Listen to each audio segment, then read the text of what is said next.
India TV YouTube channel को subscribe करें और बेल आइकन दबाएं।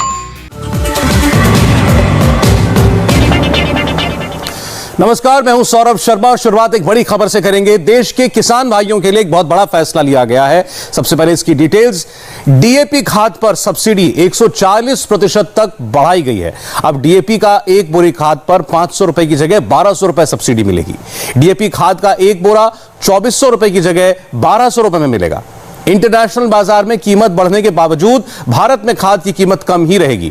थोड़ी देर पहले प्रधानमंत्री ने खाद की कीमत तय करने के लिए एक हाई लेवल मीटिंग बुलाई थी और वहां बाकायदा एक प्रेजेंटेशन दिया गया। प्रधानमंत्री को बताया गया कि इंटरनेशनल मार्केट में खाद बनाने के काम में आने वाली चीजों की कीमतें बढ़ी हैं, इसलिए खाद की कीमत बढ़ानी पड़ेगी। लेकिन प्रधानमंत्री ने यह कहा कि किसानों को सस्ते में ही खाद दी जाएगी, इसलिए अब किसानों को 1200 रुपए में ही एक बोरी डीएपी खाद मिलेगी। प्रधानमंत्री ने यह फैसला मुश्किल वक्त में लिया। पिछले 2 दिन हिंदुस्तान के लिए बड़े मुसीबत भरे थे। एक तरफ वायरस से लड़ाई, दूसरी तरफ तूफान। इस वक्त भी अरब सागर में जिंदगी बचाने की जंग चल रही है। ऐसे मुश्किल वक्त में प्रधानमंत्री ने खुद मोर्चा संभाला। नरेंद्र मोदी के पिछले 12 घंटे कैसे बीते, इस पर हमने पूरी नजर रखी। खतरा बहुत बड़ा था, लेकिन तैयारी अच्छी थी। सारी एजेंसीज को पहले से चौकन्ना कर दिया गया था, इसीलिए नुकसान कम हुआ।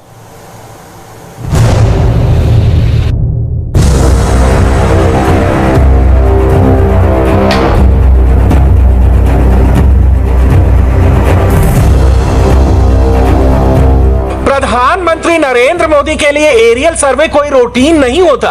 नरेंद्र मोदी एक एक चीज को बारीकी से देखते हैं, नक्शे पर हर डिटेल को समझते हैं, ग्राउंड सिचुएशन का असेसमेंट करते हैं और फिर अपना डिसीजन लेते हैं। नरेंद्र मोदी की यही खूबी उनको क्राइसिस मैनेजर नंबर 1 बनाती है। क्राइसिस मैनेजर मोदी की यह एक्सपर्टीज आज गुजरात में काम आ रही है। गुजरात टाउटे तूफान की मार झेल रहा है। 185 किलोमीटर प्रति घंटे की रफ्तार से टकराए तूफान ने अमरेली, गिर सोमनाथ और भावनगर में भयंकर तबाही मचाई, जिसके निशान जगह जगह मौजूद हैं। प्रधानमंत्री आज तूफान से हुए नुकसान का जायजा लेने गुजरात पहुंचे, जहां सबसे ज्यादा तबाही मची है। मोदी अपना प्लेन वहां लेकर गए। गिर सोमनाथ के ऊना, अमरेली के जाफराबाद और भावनगर के महुआ के आसमान में जब प्रधानमंत्री का प्लेन चक्कर लगा रहा था, तब नरेंद्र मोदी कभी प्लेन की खिड़की के बाहर झांकते, कभी प्लेन के अंदर मैप पर देखते। प्रधानमंत्री के हाथ में मोबाइल जैसा इंस्ट्रूमेंट है और उनके सामने टाउटे तूफान से तबाह हुए जिलों का मैप है। मोदी एक एक जगह को देखते हैं, एक एक मैप पर मार्किंग करते हैं और उस जगह की एक्चुअल सिचुएशन देखते हैं। आसमान से नरेंद्र मोदी ने क्या क्या देखा, मोदी ने तबाही के कितने निशान देखे। प्रधानमंत्री का प्लेन जहां उड़ रहा है, वहां से ठीक नीचे की यह तस्वीर गौर से देखिए। छतें उखड़ी हुई हैं, दीवारें गिरी हुई हैं, समुद्र तट से दूर नावें पलटी हुई हैं। कंक्रीट के ढांचे को छोड़कर यहां कुछ भी सबूत नहीं बचा है। प्रधानमंत्री के एरियल सर्वे का शेड्यूल 1 घंटे 50 मिनट का था, लेकिन मोदी इस शेड्यूल में नहीं फंसे। तूफान से हुए नुकसान का पूरा जायजा लेने के बाद नरेंद्र मोदी भावनगर से अहमदाबाद लौटे। अहमदाबाद में मोदी ने मुख्यमंत्री विजय रूपाणी और सीनियर ऑफिसर्स के साथ मीटिंग की और गुजरात के लिए 1000 करोड़ रुपए की फौरी मदद का ऐलान कर दिया। केंद्रीय टीम गुजरात भेजी जाएगी, उसके आकलन के आधार पर केंद्रीय मदद की राशि और बढ़ाई जाएगी। प्रधानमंत्री का कमिटमेंट है। क्राइसिस के समय राज्य सरकार का पूरा समर्थन, प्रभावित इलाकों में बुनियादी ढांचे का रिकंस्ट्रक्शन, मृतकों के परिजनों को 2-2 लाख की मदद और घायलों को इलाज के लिए 50,000 की मदद। ये कोई ऑर्डिनरी टाइम नहीं है, ये कोरोना काल है। कोरोना का सेकंड वेव डाउन जरूर हुआ है, लेकिन आउट नहीं हुआ है। कोरोना और टाउटे साइक्लोन, इस डबल क्राइसिस से निपटने का काम नरेंद्र मोदी कर रहे हैं।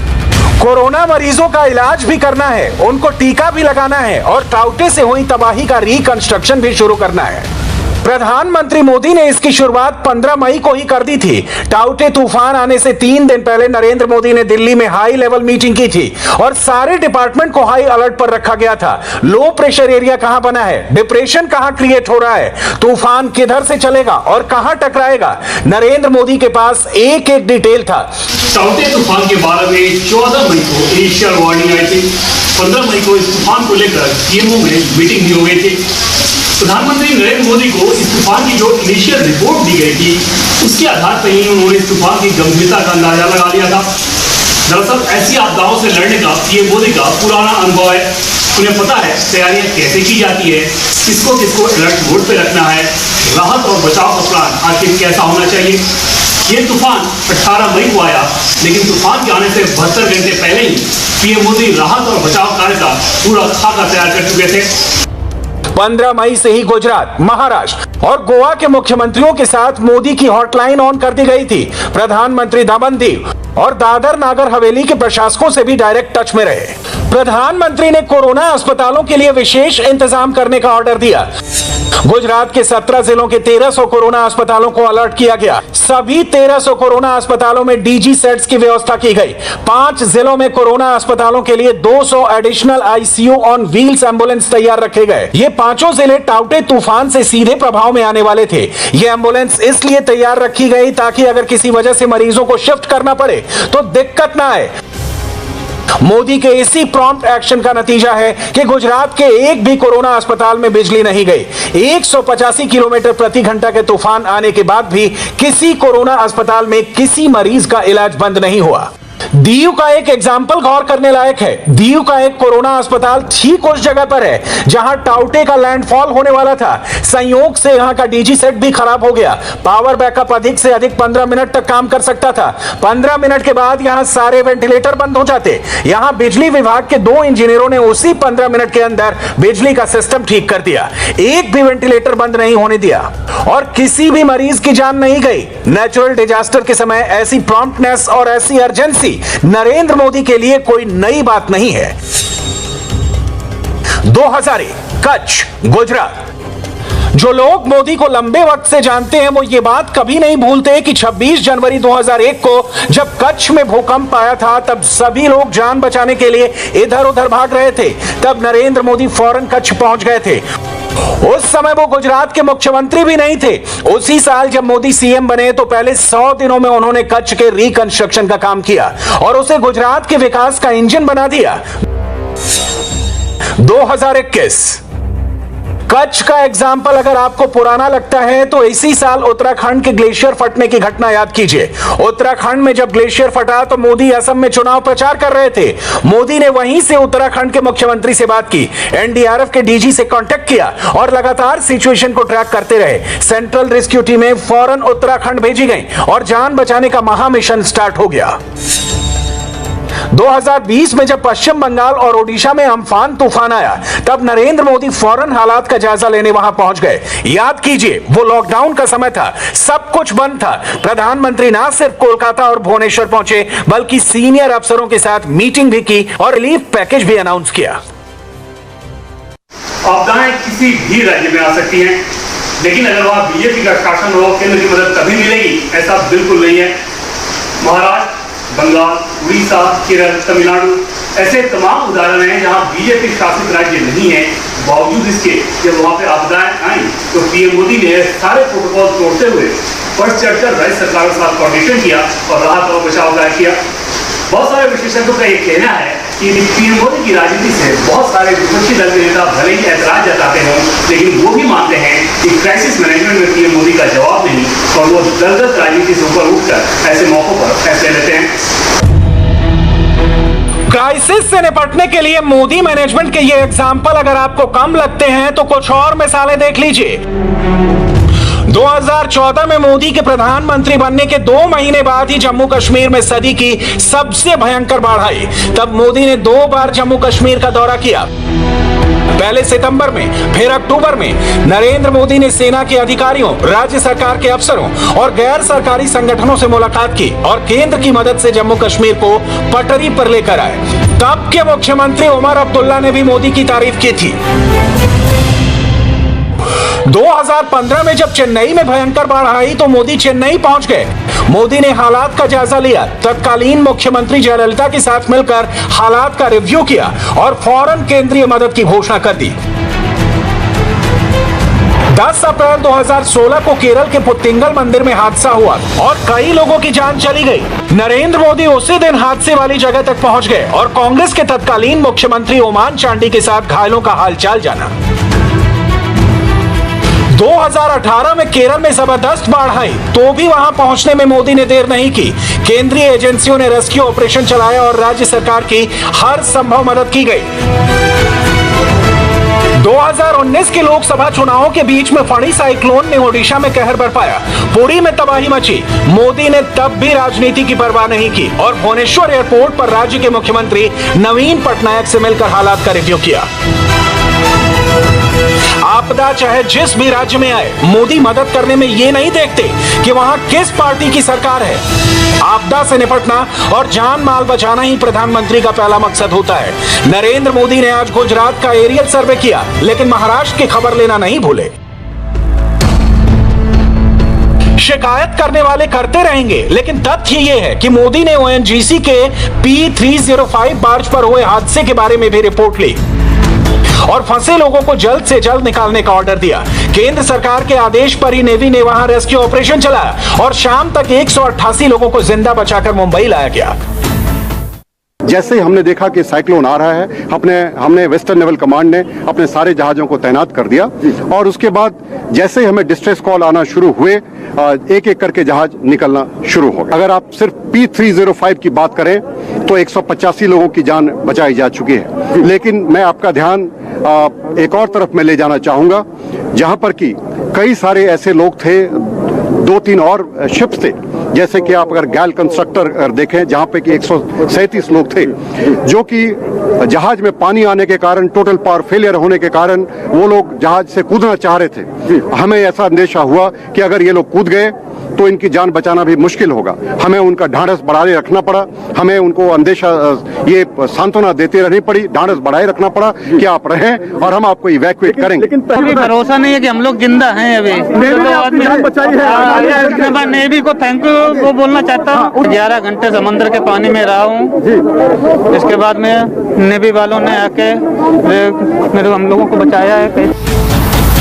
टाउटे का असर महाराष्ट्र पर भी हुआ है, लेकिन गुजरात में ज्यादा तबाही मची। इसलिए मोदी ने गुजरात को तवज्जो दी।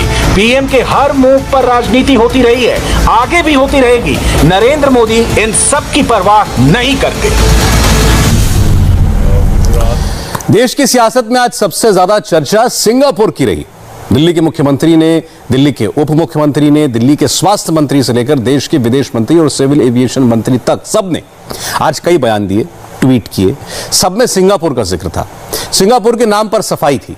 आज देखते ही देखते देश की सियासत इंटरनेशनल हो गई। डोमेस्टिक पॉलिटिक्स में जबरदस्त डिप्लोमेसी भी देखी गई। तो क्या सच में सिंगापुर वेरिएंट नाम की कोई चीज है? इस बात को आप डिप्लोमेटिक तरीके से नहीं बल्कि बहुत ही आसान शब्दों में समझ सकते हैं इस रिपोर्ट के जरिए। क्या सच में कोई सिंगापुर स्ट्रेन है? क्या थर्ड वेव में कहर मचाने वाला वायरस सिंगापुर से होगा? क्या थर्ड वेव में भारत के बच्चों को सिंगापुर स्ट्रेन से बहुत बड़ा खतरा है?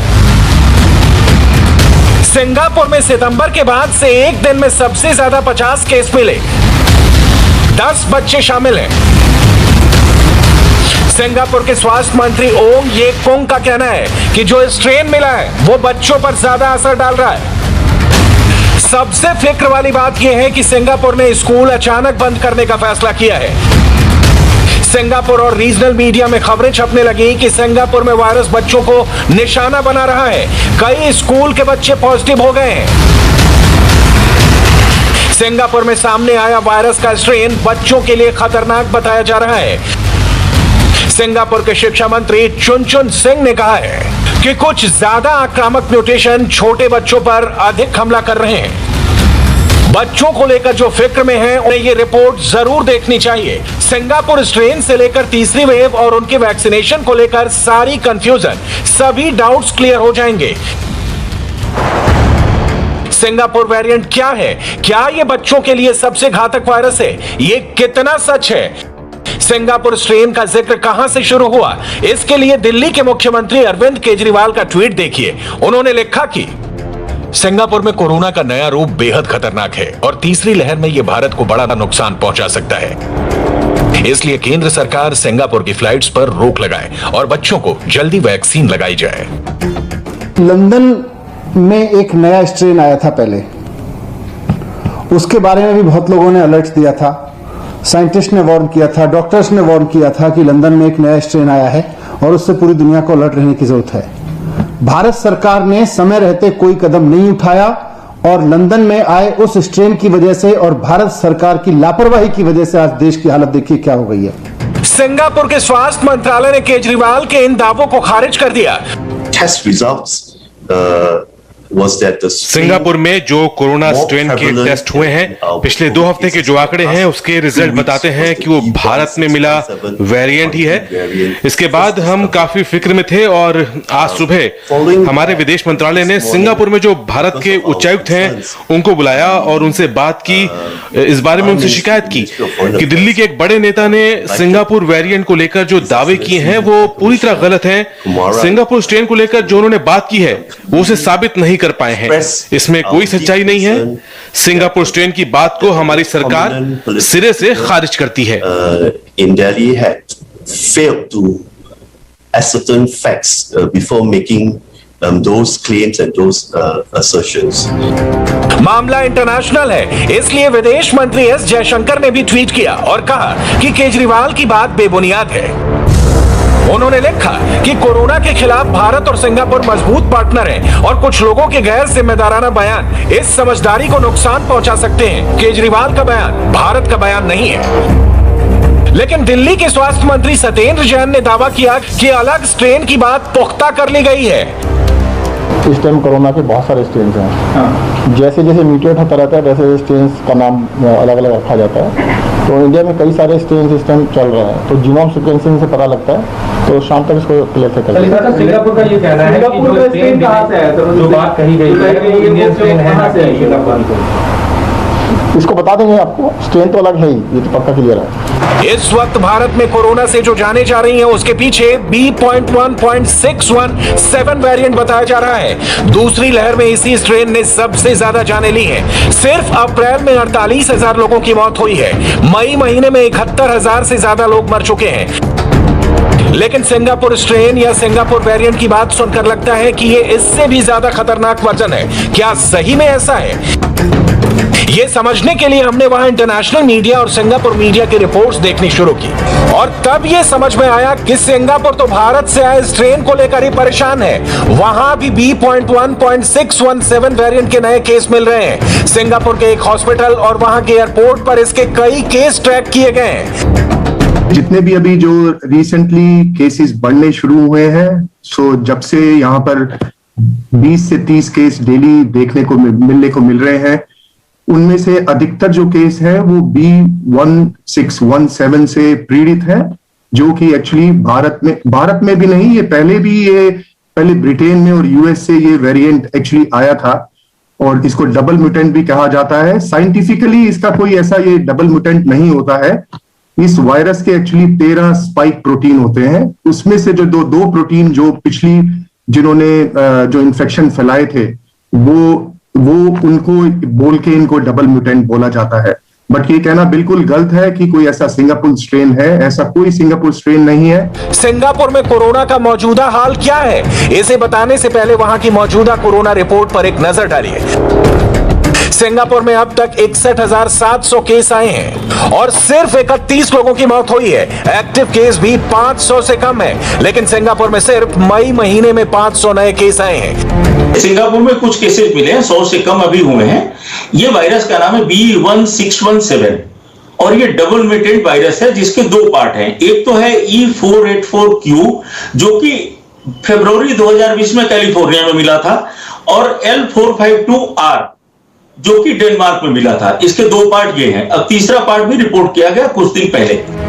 देखा जाए तो एक साल में सिंगापुर का कोरोना मैनेजमेंट दुनिया में सबसे बेहतरीन देशों में गिना जाएगा। लेकिन पिछले एक हफ्ते में जैसे ही सिंगापुर में 100 से ज्यादा नए केस रिकॉर्ड किए गए, वहां मार्केट और रेस्टोरेंट में 1 महीने की हल्की पाबंदी लगा दी गई। अब वहां 13 जून तक 2 से ज्यादा लोग इकट्ठे नहीं हो सकते। कंपनियों के लिए वर्क फ्रॉम होम का नियम लागू कर दिया गया। स्कूल तो बंद ही कर दिए गए हैं। There is no official Singapore variants. ये जो स्ट्रेन है, ये स्ट्रेन हर जगह है और हर जगह म्यूटेंट हो रहा है और नए केसेस उसके वजह से ही है। इसकी इन्फेक्टिविटी ज्यादा है, इसके लिए इसका इन्फेक्टिविटी रोकने के लिए ये जो स्कूल्स जो बंद हुए हैं या होम बेस्ड स्कूल शुरू किया है या ज्यादा प्रिकॉशंस किए गए हैं ताकि इसकी इन्फेक्टिविटी ना बढ़े और केसेस नंबर ना बढ़े। सिंगापुर और हांगकांग दोनों ही जगह बढ़ते हुए केस टेंशन की वजह बन गए हैं। दोनों के बीच बिना क्वारंटीन की शर्तों वाला एयर ट्रेवल अभी टाल दिया गया है।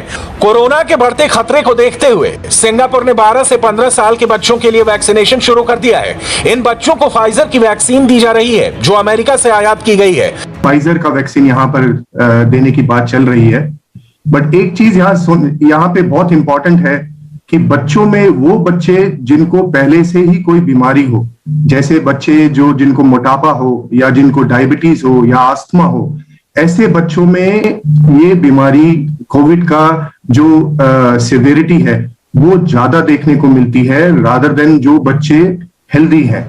फाइजर वैक्सीन 16 साल से ऊपर के लोगों के लिए बनाई गई है, लेकिन भारत में यह वैक्सीन इसलिए नहीं लाई गई क्योंकि इसके रख रखाव में तापमान वाली बहुत बड़ी दिक्कत है और भारत के पास अभी ये सुविधाएं बड़े पैमाने पर नहीं है।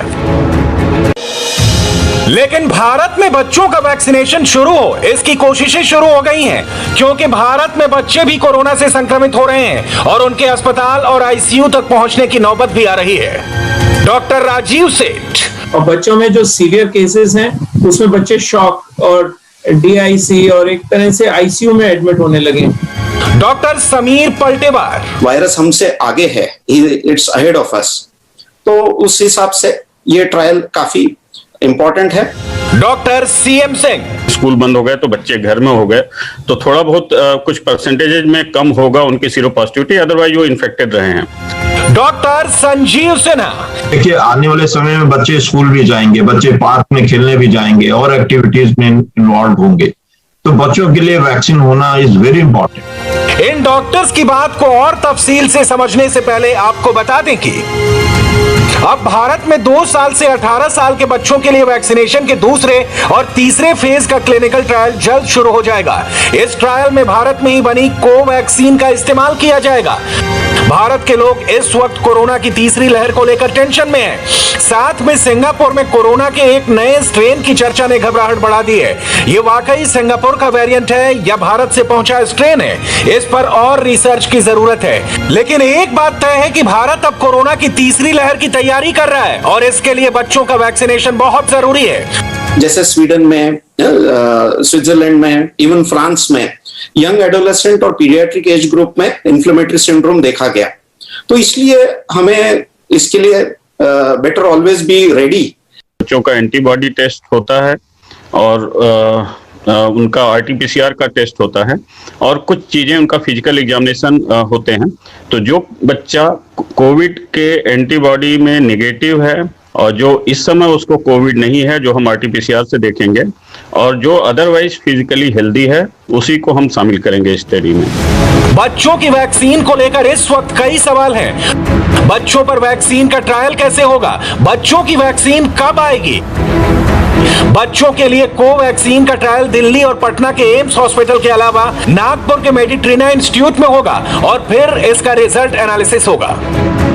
जो है AIIMS new Delhi, AIIMS Patna and memes Nagpur में ऑलरेडी डीसीजीआई ने परमिशन दे दी है और इसका एक सेट प्रोसीजर होता है। अब ये हम लोग प्रोटोकॉल अपने एथिक्स कमेटी में सबमिट करेंगे और एथिक्स कमेटी के अप्रूवल के बाद ये ट्रायल स्टार्ट हो जाएगा। वैक्सीन ट्रायल से पहले बच्चों के बाकायदा कई टेस्ट कराए जाएंगे ताकि उनकी सेहत पर कोई गलत असर न पड़े और वैक्सीन का ट्रायल भी बेहतर तरीके से हो। एक आशंका जताई जा रही है जो डिफरेंट एक्सपर्ट्स हैं उनके द्वारा कि थर्ड वेव आएगी और थर्ड वेव आएगी तो बच्चों में बहुत सीरियस होगी। आप अगर देखें जो हमारे डिफरेंट ट्रायल्स हुए हैं वो सारे ट्रायल हमें ये बताए हैं, चाहे फर्स्ट वेव रही हो या सेकेंड वेव रही हो, सारे एज ग्रुप के लोग ऑलमोस्ट इक्वली अफेक्टेड हुए हैं, थोड़ा कम या ज्यादा। वैक्सीन के ट्रायल के लिए बच्चों को 3 ग्रुप में बांटा गया है ताकि अलग अलग रिजल्ट से वैक्सीन के इफेक्ट की बेहतर मैपिंग की जा सके। पहला ग्रुप है 2 वर्ष से 6 वर्ष, दूसरा ग्रुप है 6 वर्ष से 12 वर्ष और तीसरा 12 से 18 वर्ष। बाहर देशों में भी थर्ड फेज में यंग एडोलेसेंट पीपल और पीडियाट्रिक एज ग्रुप के बच्चों में ये जैसे एडल्ट्स में ARDS सिंड्रोम दिखता है वैसा है ना छोटे बच्चों में और यंग एडल्ट्स में देखा गया। तो इस तरीके से इनको 3 ग्रुप्स में बांटा गया है। जो पहला वेव था उसमें भी बच्चे सुपर स्प्रेडर्स माने जा रहे थे। 70 to 80% बच्चों में ऐसे केसेस होते थे जिसमें उनको कोई सिम्टम्स नहीं होते थे, या सिम्टम्स होते थे तो बड़े माइल्ड, हल्का बुखार, जुकाम, खांसी, मामूली सा, वो ठीक हो जाते थे अपने आप। लेकिन वो और लोगों को अपने घर में, सीनियर सिटीजन्स, पेरेंट्स, सबको इन्फेक्ट कर सकते थे। आज जो सेकेंड वेव अभी चली है कोविड की, उसमें बच्चों में और सीवियर केसेस देखे जाए, मॉडरेट और सीवियर टाइप के, जिसमें बच्चों को भी ब्रीदिंग प्रॉब्लम होने लगी है, उनके ऑक्सीजन सैचुरेशंस कम होने लगे हैं। भारत में 25% आबादी की उम्र 18 वर्ष से कम है। ऐसे में सवाल है कि किन उम्र के बच्चों को ये वैक्सीन लगेगी, ये वैक्सीन कितनी सेफ होगी, बच्चों को वैक्सीन लगाना कितना जरूरी है। सेकेंड वेव के बाद थर्ड वेव आएगी, ये मानना है कि बच्चों में वैक्सीनेशन देना बहुत जरूरी है। इसलिए जो बाहर जो वैक्सीन हैं जो अप्रूव हो चुकी हैं, फाइजर की, मॉडर्ना की, बच्चों में बाहर कंट्रीज में, भारत सरकार वो भी यहाँ लाने की कोशिश कर रहा है। लेकिन हमारे यहाँ जो इंडिया में बनी हुई ICMR और भारत बायोटेक की वैक्सीन है, उस पे जब ट्रायल खत्म हो जाएंगी तो बच्चों को वैक्सीन देके बच्चों को इस बीमारी से बचाया जा सकता है। वायरस कैसे म्यूटेट करता है और कितना सीवियर होता है वो फ्यूचर की बात है, और वो स्पेशली ऐसा कुछ म्यूटेट करता है जो बच्चों में एकदम से सीरियस होने लगता है। अगेन ये फ्यूचर की बात है कि ऐसा होगा। एनीवे, हम लोग वैक्सीन के लिए कोशिश जारी होगी हमारी। फेज 2 में उनके सिम्टोमेटोलॉजी को देखा जाएगा, कुछ साइड इफेक्ट्स है या कॉम्प्लिकेशंस है, उसकी एक बार जब रिपोर्ट जांच हमें DCGI को देना पड़ेगा। वक्त हो गया एक ब्रेक का। 4 मिनट के ब्रेक के बाद आपको हम उस रेस्क्यू ऑपरेशन की तस्वीरें दिखाएंगे जहां इस वक्त भी जिंदगी बचाने की जंग जारी है।